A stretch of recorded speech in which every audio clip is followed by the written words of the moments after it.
This is number 7, the Chariot, which is ruled by Cancer.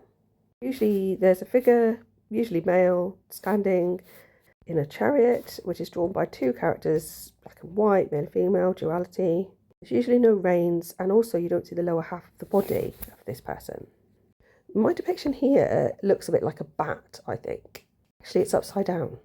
That's how I painted it until I turned it around about halfway through and realised, or at least saw something else. And what I actually see there now is a female body, but it's made up of mostly snakes and lizards.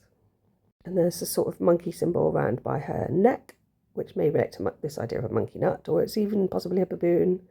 It links to this idea of like a girdle as well, which I think was Aphrodite, which may explain why there's so many letter A's in that kind of midriff area, which looks a bit like an item of clothing. Either that or she's screaming into the void. And there's kind of symbols around what would be her breast area. And I think this one, which is a right breast, but we can see it on the left, looks a bit like an R. And then the other one's a lizard. Very much about connecting with the unconscious and the forces of nature, which is what the Chariot also relates to, this idea of cosmic cycles. There's also something about the Cancerian connection to like birth. And I'm sure there's a asterism or something in there called the manger. Lower half of her body, the snakes form an X, which is a symbol often associated with the divine feminine, and also Christ, I think.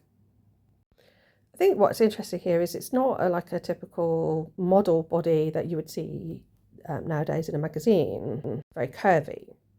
And just as I'm talking about it, I'm seeing a connection between this idea of the chariot as being something that flies or navigates the sky, and the sky goddess, but also the idea of the light body, or macabre, which is the union of the mind, body and spirit.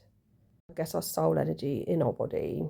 And this card would indicate exploring that through the body and nature, or possibly that Sam needs to get out more. I think if I was to say what this card means for me today, if I was to pull it in a card reading, it would be about learning to appreciate your body as it is, even if it's not conventionally beautiful, because there's a beauty in every creation. There's a power in accepting yourself for who you are. Thanks for listening, and please like and subscribe.